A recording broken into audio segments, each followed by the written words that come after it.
Many people talk about the ups and downs of married life, but no one really prepares you for life after your spouse passes away. Welcome to Widowhood Real Talk with Dr. Tina, a safe place for widows, widowers, and their friends and family to talk about love and loss.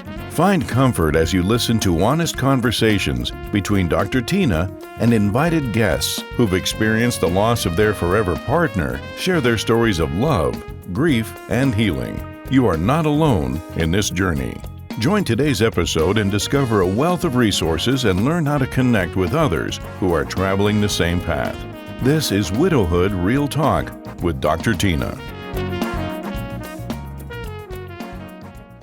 We are celebrating the founder's birthday of Widowhood Real Talk with Tina. Yes, that is me. I am turning 60 and I'm inviting you to join me on May 16th, 2026, Norfolk, Virginia, for Hope Grows Here. We are celebrating my birthday. We are dancing. We have a live comedian, and we are celebrating you, the listeners, the widows, widowers who have been supporting this podcast. It is our time to celebrate. Join me.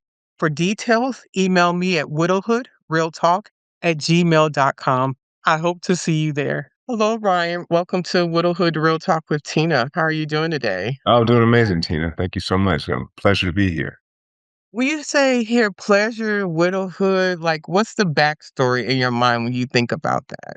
When I say pleasure, I mean I just love the mission of what you're doing, and it's so fascinating because you reached out to me because you saw a post that I did on grief on TikTok, and that is a post that I published almost a year ago, and I still literally this week I had two people reach out to me and say, "Hey, how do I get through the passing of my father? How do I get through the passing of my mother?" And so this is very much needed, and a lot of people are reaching out for this. And so the pleasure is that you're doing work that's healing a lot of people, and so that's what I appreciate. That's fair. So, who is Ryan today? Someone that doesn't know you and they bumped into you in the grocery store, you start talking. Go, who are Yeah, you anyway? yeah. I appreciate that. I grew up in Southern California, and I'm the son of a motivational teacher, motivational speaker, and my dad, and mindfulness and meditation teacher, and my mother. And so between the two of them, taught me to go after what I want while still maintaining being in the present moment. And I grew up in Southern California, very much like a dreamer, a kid who loved to write and create. And I played athletics too, but I was always a dreamer in that sense. And I love to share stories. And today, through my work in communication, storytelling, writing, what I do now is I help people kind of find their voice. And so for people who feel nervous and anxious before they speak, we work on finding your center and your calm. And then I help them from there work on their voice and how they speak and how they show up in the stories that they tell. So I've always been a storyteller, and I've loved to help people do that as well too. Thank you. So you say we. Who is the we and what is the organization that you do that with through? The we is me, myself, and I. And so Strong, strong. it's right. Me and the Lord too, me and the Lord. And so between us, that's the work that I do is, I've worked with various folks who sometimes we partner together, but for the most part, I kind of operate independently in this sense. And so the organization continues to grow and may include other people eventually, but So if someone's listening, go, oh, I was interested in grief, but I wanted to do better at speaking. I wanted to yeah, do better in presenting myself. How would they contact you?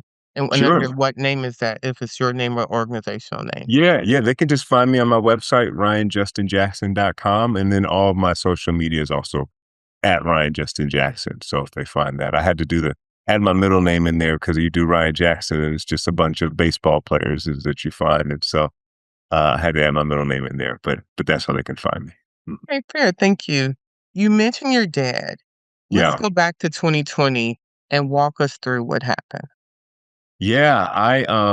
You know what? My dad had recently gotten off hip surgery, and this was an operation he had been wanting to do for a while. And I moved to Atlanta in 2017. My parents called me up a few months later and said, "Hey, we're thinking about moving to Atlanta too." And I was like, "Oh, really?" Because they didn't tell me that. No, actually, we're already here. Come through, check us out. We bought a house. So I was like, "Oh, you guys are crazy." And it was this it was crazy because I had moved out here by myself, and then they eventually followed me. They didn't say they didn't follow me, but they did follow me. But it's a blessing to have them here. Right. Exactly. Exactly. Exactly. But it's a blessing to have family close. And so, particularly during that time, because it was the middle of the pandemic, I was in the middle of Atlanta. They lived in the outskirts, like 45 minutes away. I was working from home. And my mom, she was just, worn down with just trying to care for dad, right? Because being a caretaker is a challenge. And she just happened to call me that Friday and said, we speak every day. And I called her and I could feel that she was worn down. I said, you know what? I have a break in between work. Let me come over there and just spend some time with you guys. You can go lay down and I'll help dad with stuff around the house. And so I showed up at the door and dad was there with his walker. And I knew dad growing up when he was an athlete growing up. And so he would run mile as a kid. He would run up and down the hill, miles and miles at this hill behind our house in Southern California. And I just always remember him to being this strong man who would run miles and miles, right? And so seeing him there with the walker on was a different, contrast. But nevertheless, he was excited to finally start walking again. And so we sat down and he was fine and we were just having a conversation. I said, hey, let me go out and get some food. I grab some food. I come back. He opens the door. I let him in. He says, hey, I'm going to go lay down. I say, cool. I'm going to sit here and eat lunch. Mom is upstairs resting. And as I'm eating, all of a sudden, Tina, I hear this, bang, this, like it felt like a tree was falling through the house or something had fallen. And I go and I go up to the door where dad is because he had closed the door behind him and I put my ear and I listened it's like whatever that noise was, it wasn't dad because I could hear him snoring. And it made me laugh because when he snores, like the whole house like rumbles and shakes, right? So you could hear him snore. And I sit back down. I was like, okay, I guess everything's fine. My mom calls me and she said, hey, what's that noise? Did you hear that? I said, well, I heard it, but I thought it might have been you. You dropped something. She said, no, it wasn't me. And so I go and knock on the door again for dad, and he's not answering. I could hear him snoring. I push open the door. He's not in his bed. And I turn to the left. And then as I'm walking in, I go into his room. There's a hallway that leads to his bathroom, and I find him lying on the floor on his back. And so the snoring wasn't him snoring, it was him struggling to breathe. That's what the sound was. And immediately I go over to him like, Dad, can you hear me? Can you see me? And he reaches up and he grabs me by both of my arms and he nods that he can hear me. And I'm yelling to mom, like, Mom, call an ambulance, call an ambulance. And I'm not sure mom is hearing me because we're downstairs, she's upstairs. And I'm like, Dad, hold on, hold on. And he's not letting me go, right? He's got this iron clasp on me. And eventually I have to let him go and he's slipping, he's lying back. And then mom turns a corner just in that moment and she is on the phone with 911 and she hands me the phone and I'm on the phone with the dispatcher and we're practicing, she's giving me instructions to give him CPR. And it was interesting, Tina, because it was like he was looking past me, like he was seeing something that I wasn't seeing, right? And in that moment, I could see his eyes start to close and saw him, transition in that moment. Ambulance comes, they're doing CPR, but I know he was already gone up until that point. Mm. What was it like witnessing your dad transition? Yeah, it's you know that you are supposed to outlive your parents. Of course, it doesn't always happen that way, but that's all we're conditioned to bring up and believe. And in the back of our mind, we know it, but no one ever prepares you for it, and you. No one prepares for you to experience it that way in that moment, right? You always hope that if your parents do go, people you do love do go, they go quietly in their sleep. You're prepared, you have time, but this was a complete and total shock. And it's so fascinating, Tina, because I was thinking about you try to go just conceptualize it. And it's like this person who's been with you for all your life, decades, and all of a sudden they're gone, right? They vanish. And I remember almost like wanting to go into the past. It was the strangest thing, like wanting to perform some mental gymnastics, bend time and space, and somehow I can go backwards and change this, but you can't. And it was this feeling of helplessness. I think is this feeling of, wow, I don't have as much control as I would like to believe, right? There is so much in life that I don't have control over. As much as I tried to think the opposite, there's so much I don't have control over. And so I think there's a powerlessness. It was a sense of loss. It was a sense of I don't have control. And shocking, right? Shocking. Thank you for sharing that. Mhm. And the days, weeks, months, time after, how did that evolve for you? Yeah, it was like walking through a haze, because now shortly after that, the romantic relationship that I was in had ended. So I'm in the middle of the pandemic. Dad is gone. The woman who I was dating is gone. I'm here caring for mom. And then a week later, and I don't know why I only gave myself a week, Tina, but a week later, I'm back at work on top of that. And so now I'm trying to work and then care for mom and help her with her bills and help her around the house. It just felt like everything had fallen on top of me. It's like again, I knew my dad as a very strong man growing up. He was a motivational speaker and a motivator. And he took care of the house. He was very protective. Like I talked about how he would run up and down the hill. And as a kid, he would take me out there with him. He's like, you're going to be strong. You got, you can play sports. You get out here with me and do this. And it was tough trying to keep up with him. And I remember one time because this hill is on the back of homes, and then on the side of it is the San Gabriel Mountains. So it's kind of this deserted back area. And a police helicopter has started to hover over us and come low because I guess they assumed that we were doing something nefarious. And as a teen, I was just, I kept my head down. I was, just intimidated. But my dad, right, chest out, threw up his hands like, what we're supposed to be here, right? And so that was the type of man that he was, and he was always taking care of mom and everything. But now this powerful figure that I had in my life is gone, and all his responsibility has now fallen on me. And so it was a moment where I really had to man up in a lot of ways, right? To push myself to be there for others, even though at the same time I had to try to be there for myself. And it was a challenge, right? And I think that I had to present this face of being really strong and okay, now I'm the man, I'm taking over for dad. But I was hurting on the inside, right? I was scared on the inside. I didn't know what was going to happen or to do or how I was going to make my way through this. And so it was a lot to manage all at once. And it was, it was a challenge for sure.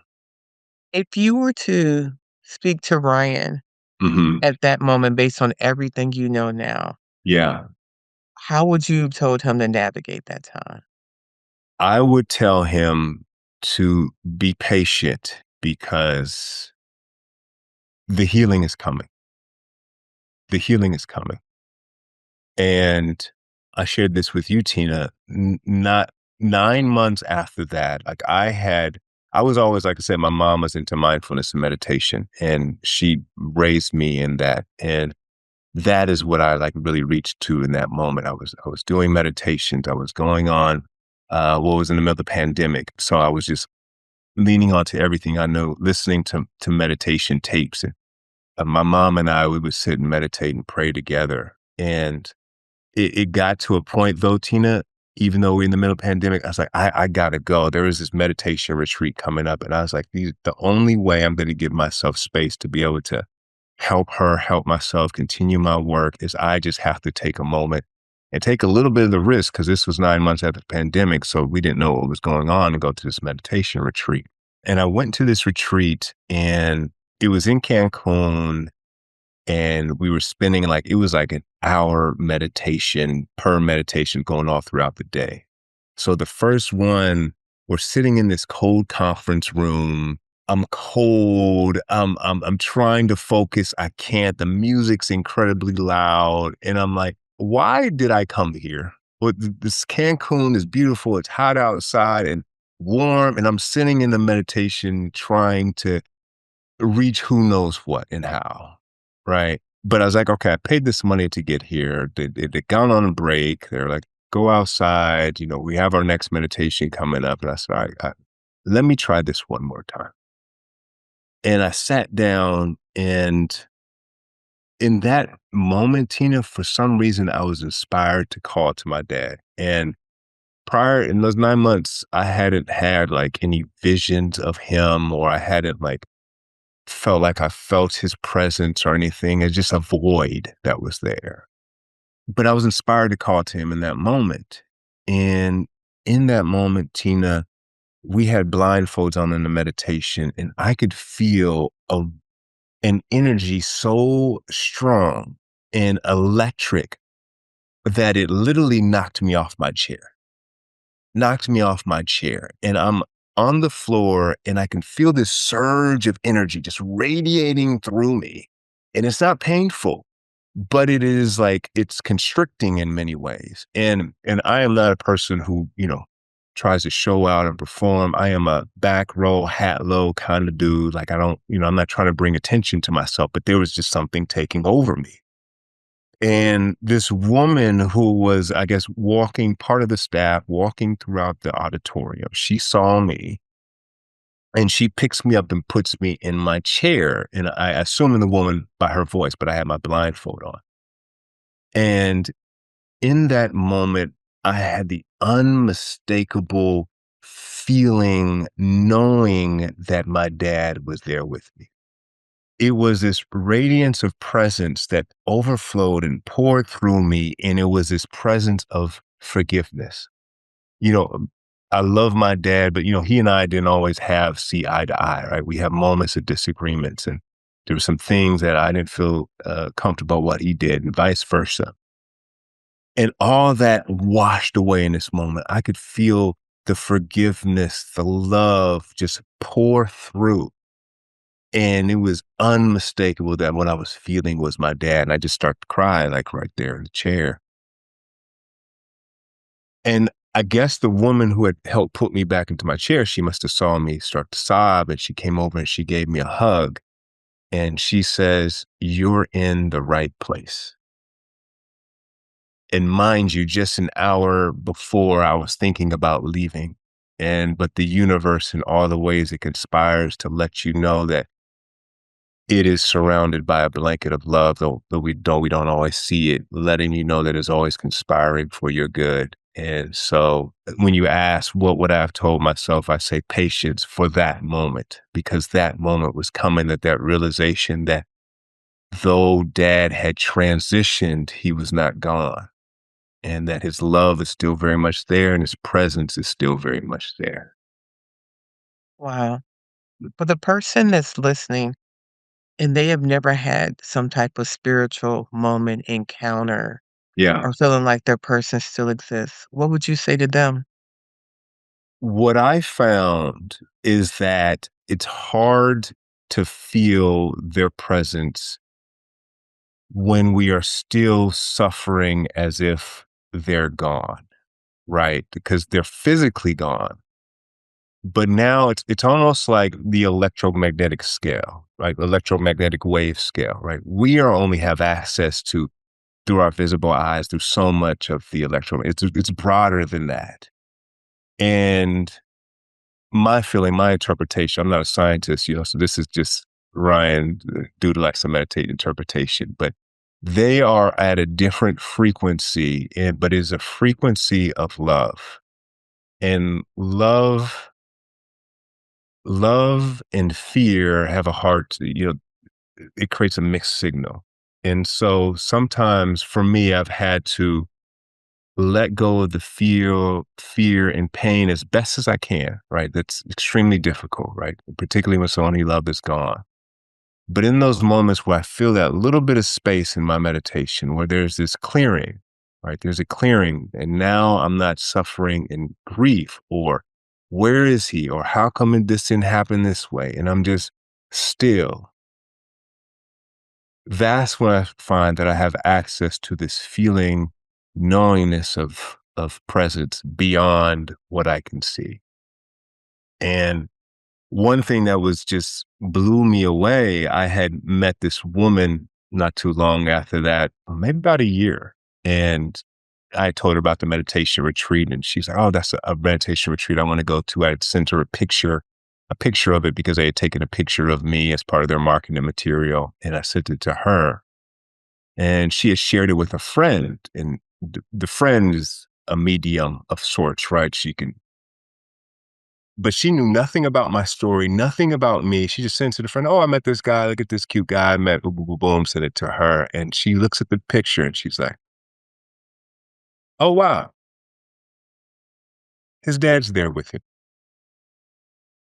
This woman knew nothing about me, nothing about that story. And her intuition said, "Oh, I could see his dad there with him." Now, the picture is me standing at a beach in the sunset. That's all it is. There's no one else in the picture. But she felt that in her presence. And so that was my truth, right? That's my truth. I know for some people that feels extraordinary, and it's extraordinary to me when I say it out loud. I'm like, wow, it's wild, right? But I think that was the gift of my dad's transition, that he showed me that love transcends death. Mm. In all of that, in the teaching of mindfulness, Mhm. how can that help someone that is grieving, anxiety, and stress? What have you found in that for you and others? Yeah, I have found that it is a practice. It's not something that you sit once and all of a sudden you feel better, right? It is very much like going to the gym, and something that you have to practice moment to moment.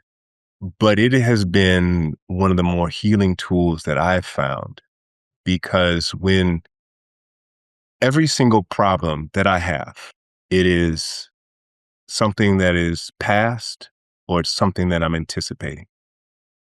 But if I sit here in this moment in all this space that's here now, and I'm just noticing the trees that are outside, and I can feel the breath in my body, and I can notice the stillness of the air around me. And it's just this, nothing else, nothing, just this moment.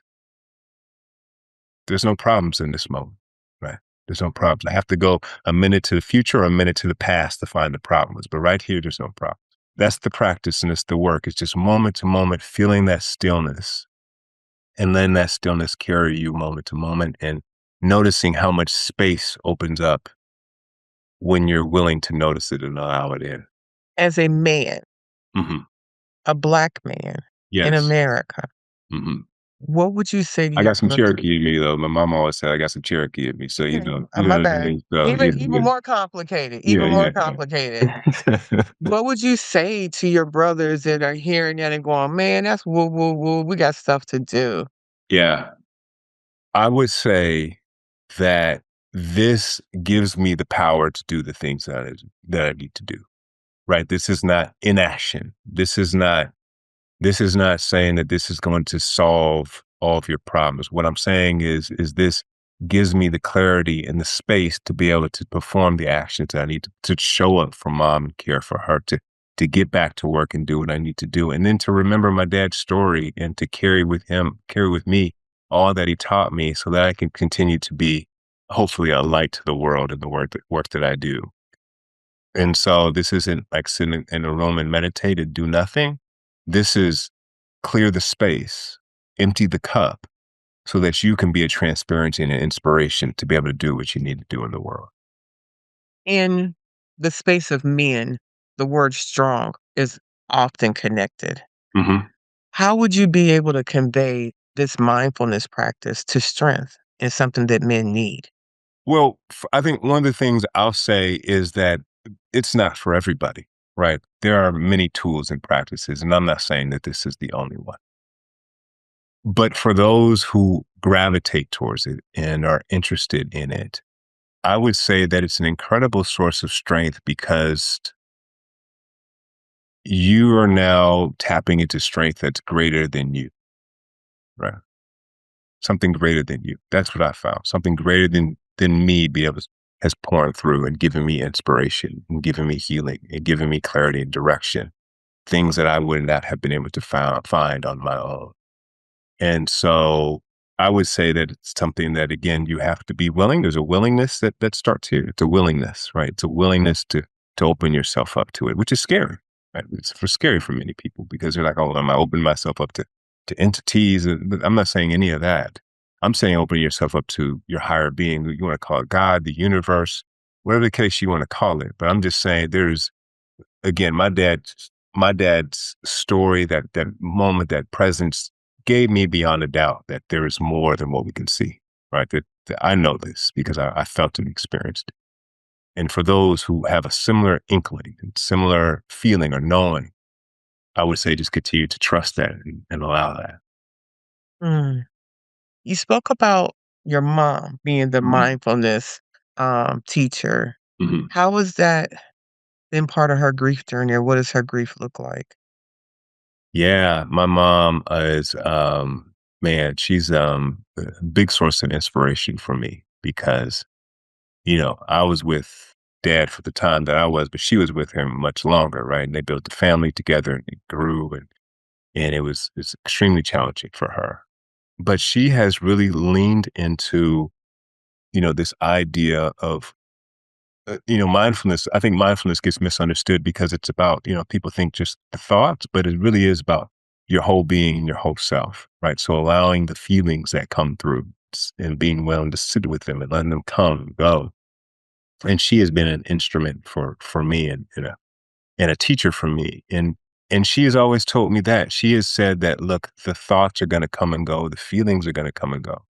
But if you're willing to just sit with it for a moment and allow it to be, because we always want to distract ourselves from those feelings, sit with it for a moment, allow it to be, let it come and go because it will come and go. And you'll notice that there's a clearing and a space. But where those feelings, those uncomfortable feelings get energized is because we want to push them away or we want to run from them or we want to, push them down. And that actually energizes them.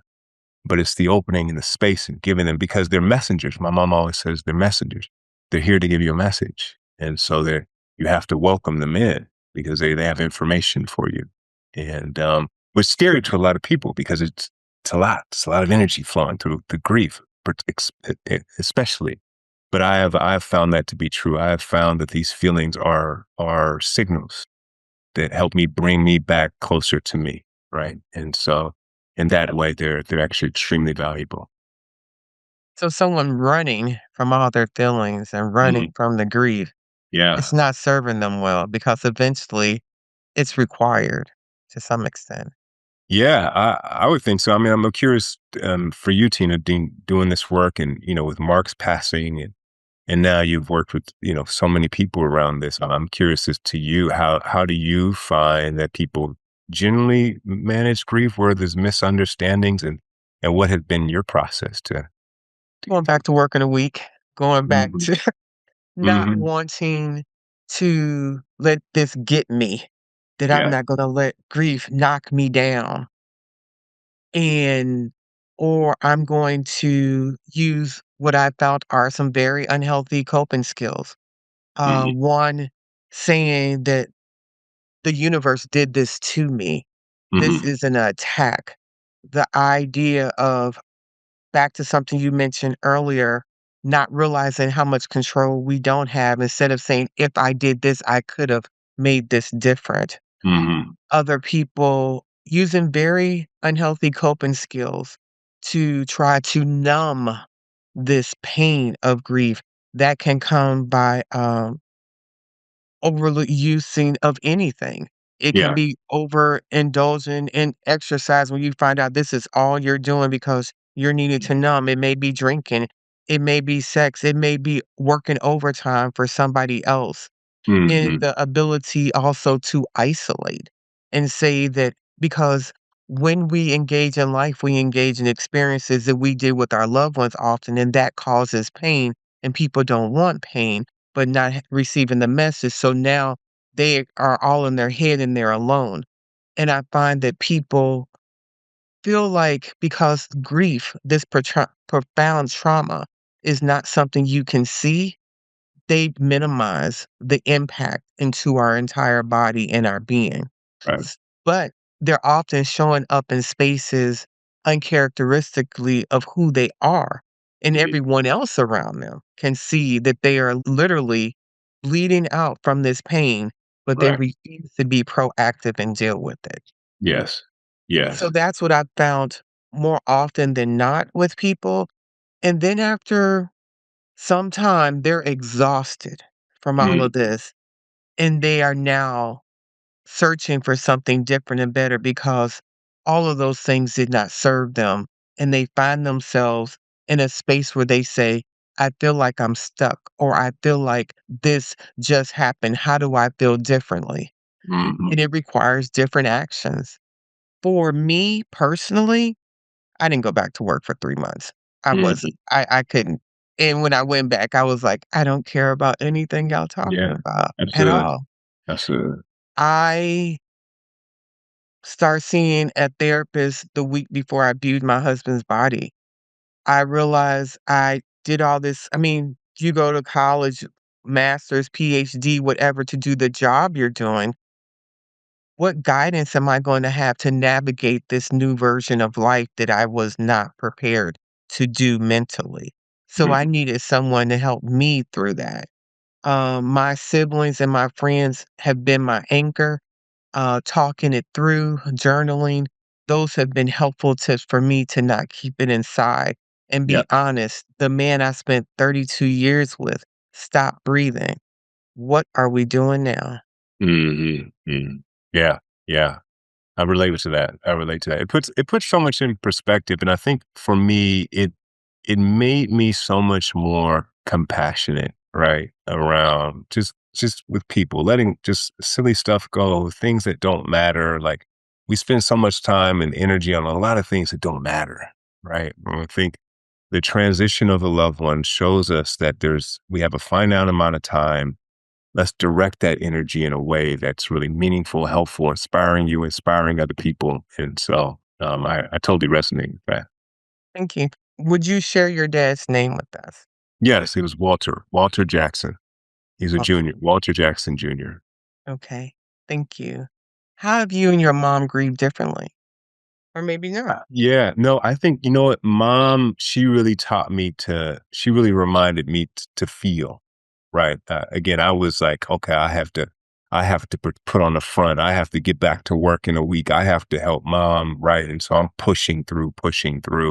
And she was an example of no letting yourself feel what's happening, right? And I think that's true for many men. Like we push it down, and because we've been conditioned for this archetype of what we think a man should be, but that clearly wasn't healing or helping. And so she taught me how to allow myself to feel, and amazingly, like the feeling part was the part that led to the healing, right? And so allowing those feelings to come and go, but they have to be felt. And she always gave me this phrase. She always says that you have to feel it to heal it.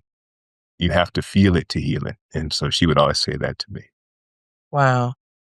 How was that feeling it to healing part of your memoirs? Yeah, I mean, sitting through the process and reliving the journey again as I'm writing the memoir about my dad's transition and the discovery that, love, the death is just a terminal in the sense that like a terminal in a train station is a transition from one moment to another. It is not the end.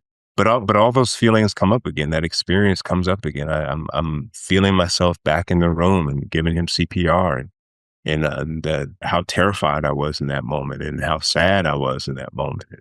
Yeah, allowing those feelings to come up again, because that too is information, right? That too is saying, okay, you haven't completely felt this enough to where it's gone. It's still here. And that's a good thing, right? I think those are things that need to be allowed and then released. And they give me, an opportunity, as you're doing, to help other people. Like I said, so many people have reached out from that one video, and I've been heartened to be able to share my experience with them. And people reply back, say, hey, that's so helpful for me. And so thank you for sharing that. And this book, I hope, will be helpful to other people too, who are, struggling with that moment as many of us do, and giving them inspiration to see that, that person's love isn't gone. It's still very much with them. Hmm. What do you think about the people you have connected with on social media versus what people may say it's going to be like when you actually connect with someone a little bit more than a glance? Yeah, sure. You know what, I got into social media to kind of get into this work. Prior to that, I wasn't on any social media. I was just, I like to just kind of, keep to myself. And so this has been a new experience for me for sure. And I've just really appreciated how, you have complete strangers who can open up and share what their journey is. Right. And I've been kind of blown away with people who will share their journey with me unsolicited. They just send me a DM, say, hey, I'm going through this. It's really challenging for me. What you said made a lot of sense. Any advice? And I think those are very courageous people, right? Because to be able to bare your heart like that and share with someone whom you don't know and you don't know what they may say is really courageous. So I've been heartened by the journey. I've been heartened by what people have shared, and hopefully that what I share continues to help them as well too. So it's been a blessing. Absolutely, it's been a blessing. What do you think your mom will say when she listens to this podcast? Oh man. She loves everything. Ma, she just loves everything I do. I put out something. She's like, oh, this is the great ever. She sent it to all her friends. I'm like, Mom, it's a 15-second video. I don't know, it deserves all this. But so she's one of my biggest supporters. And I think that my dad, he always, when I was growing up, he's like, you gotta be a speaker, you gotta get out there, and that was just not an aspiration of mine. I was in entertainment. I was acting at the time. I was doing commercials, writing screenplays. Like that's what I thought I wanted to do. And in a way that training is coming back to me now, doing public speaking and helping people find their voice and get past their limitations. So all that kind of, but he always wanted me to do that. And she always said that, he had a vision and a foresight, that he had a way of seeing things about people that they didn't necessarily see in themselves. And so it's funny that I'm doing this work and even writing a book about him and carrying his legacy forward, because his book was called Sporting the Right Attitude. And he was always, because he came from a very violent family background in which abusive, dad was abusive to mother, fights, the dad died to getting stabbed in a nightclub. His sister had, a lot of teen pregnancies. And so he came from a very traumatic upbringing. And so he always wanted to bring that and share what he learned there to help people sport the right attitude. There are difficult moments. And so she would say that your dad is proud of you. I'm proud of you. And he would just be heartened that you're carrying this message forward, because he wanted to help others. And now you're doing the same thing. So that would be your mother's version. What would be your version of what Walter would say about where you're at and what you're doing? Oh man. He would say, he would love it. He would say, "You're doing a fantastic job." He would say, I'm a better speaker than you, though. I'm a little bit better than you, though." He would always. He was competitive in that way. He was always competitive, but no, he would be thrilled too. He would be absolutely thrilled, and so, and like I said, I can always feel his presence with me. So, Wow. For the listener mhm. that feels alone and they're hearing this conversation, what would you say to them? I would say I totally know what you're feeling. I've been there. I felt that lonely moment. I felt that moment where I wake up in the middle of the night and I'm looking out at the dark, and it just feels like the darkness is endless. And I don't know if I'm going to find my way out of it. And I would just say is that there is absolutely a light at the end of the darkness. And it takes, I was going to use the word faith, but I think sometimes faith gets misconstrued as this thing that you're hoping is out there, but you're not sure is out there. And I know it's out there. I know the healing is out there. I know there is the end of what you're going through. And so I would say, one, you don't have to go through it alone. You know, there are people around you. Reach out, even if you have to reach out to a complete stranger or a practitioner. Don't go through it alone if you're feeling like you're feeling overwhelmed, right? And then on top of that, I would say is that person whom you are missing is not gone. They're not gone. They're very much still present. And with a little bit of willingness and practice and a trust, you can start to feel a glimmer of their presence with you if you allow it in. Ryan, thank you for sharing your dad with us. Thank you, Tina. This has been, I really just, again, appreciate all the work that you're doing. And you are doing just such inspiring work. And thank you for being a vehicle for healing and for wholeness and for people finding their way through what has been a very difficult moment for many. And so, thank you for being you. You're welcome. Yeah. I try to give my guests an opportunity to be the podcast host. Okay. So, do you have any questions for me? Yeah, I do. I do. My question for you is, what would you say to yourself, now that you've had so many stories and conversations that you've had, and again, being a vehicle for helping others through this, if you go back to that moment with Mark, what would you have said to yourself then after all of your experience now?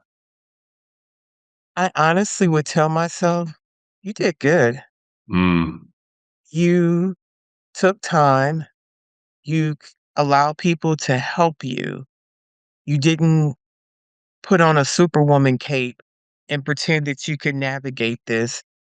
I allowed myself to fall apart at work. I allowed myself to fall apart in the grocery store. hmm There was no part of me that was trying to even find a mask, to the point that it had my daughter unhinged. She was like, mm, I mean, like, I'm driving. She's like, "You passed the exit." I was like, "I'm sorry, I'm not here." And she's like, "What?" mm, mm, I remember when my brother came the day after my husband passed, and I had the keys in my hand. I was taking us to the funeral home, and my brother goes, "I can drive." And I said, "I can." He said, "No, you can't." I said, You're not wrong." And I gave him the mm, keys. Or in the funeral home, when we were getting ready to leave the house, my son said, "Can I have dad's watch?" And I was like, up until then, I was focused on my husband died. mm, mhm. And then when he asked for his watch, I was like, "Tina, their dad, their Mm, dad that has gone to every soccer practice, every soccer game, their yeah. dad is no longer here."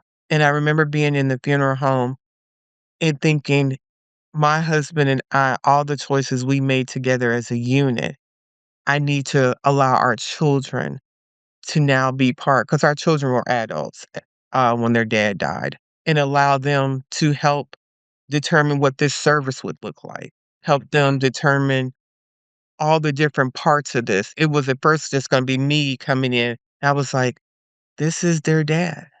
Mm, And there is a video and picture of my son carrying his dad's casket into the hearse. And it was just like, this yeah. is not going to be the same.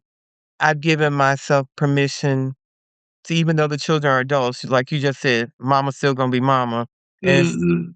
that I cannot parent them how their dad would. I was struggling a lot with that, going, "Okay, this is Tina's version." And one of my friends at work, they said, "Your kids only have you and you're kinda tough." Mm, And I mm. was like, I can't be faulted for that at work when it was, good cop, bad cop, and Mm, just being at peace with, God allowed me to take them on the rest of this journey, then I'm enough. mhm, mhm, And coming to solace with that. And still 9 years later, honoring my late husband without any doubt at all. And in an amazing way to find a new life partner, a husband who allows me to do that without feeling jealous, intimidated, and very confident and strong in who he is, to mhm, encourage me in doing the work that I'm doing. mm, And I'm glad that my husband and I had conversations about what our life would look like in each other's absence. A lot mm. of people struggle with, I would feel guilty, or I don't feel right to continue living. Yeah. And I'm actually writing a book called The Five Widows Club. And one of the women In the book, her name is Ava. Her husband passed. She received a life insurance check and struggling to cash that. And the challenges that go the mental gymnastics of what that looked like. And Mhm. and she finally comes to well, I won't share that part, but she struggles with that. Mhm. And that life is continuing. And how do I do that and honor the person that I love? But what was most surprising, the people that I've connected with that had horrible relationships with their person, people that Mhm. struggled with caregiving, and people that are in non-traditional relationships that don't have society approval for the relationship, and people whose spouses or loved one have taken their own life, the struggle that they have in Yeah. receiving support, because people often go, well, they killed themselves, and it's like that doesn't mean I still don't hurt. Right. They died. Right. And being in a space to give people safety in those different experiences that are not similar to mine, but something you said earlier, this experience has allowed me to have empathy and care in ways that I didn't have before Right. because I have endured such a great loss. Right. Right. Absolutely. I love that. What do you notice that, because I mentioned quite a few people have reached out to me asking for advice and I share as best as I can from my point of view. But what do you notice that folks get wrong about helping others through grief? Like I remember in one video you saw, well, actually you're about to answer before. Then back to something you said earlier, I cannot give you advice on a one-line conversation. Right. I don't know enough about your situation to give you true advice. What I can do is give you validation. I Right. can relate. I can give some very broad suggestions, but I find people on social media reaching out to someone, if that person giving the information is not taking care of themselves and coming from a place of, I don't know if wholeness is the right word, but they're Hmm. not doing a situation to give you true advice. What I can do is give you validation. I Right. can relate. I can reaching out to someone, if that person is not taking care of themselves and coming from a place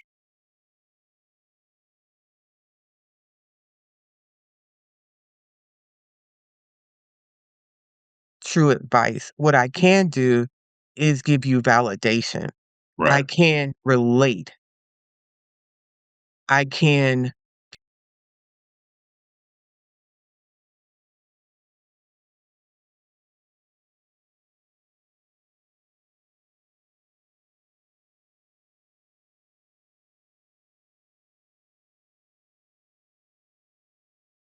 is give you validation.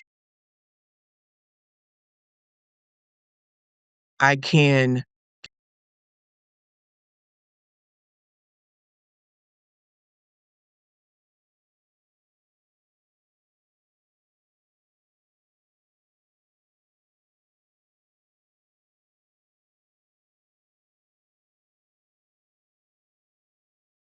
I can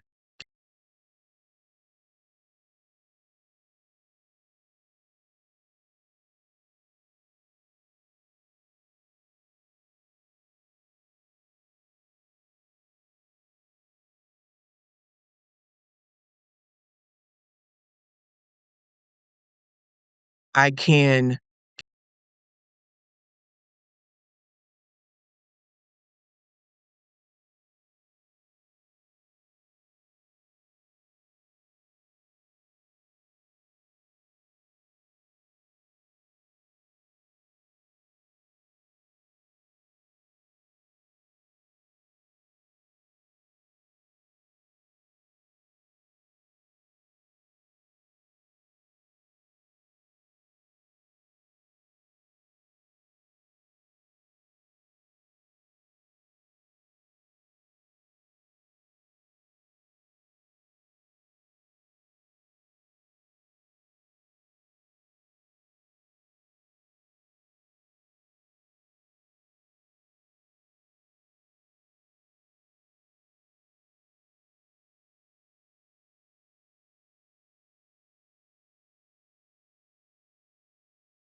Thank you for spending another episode with Widowhood Real Talk.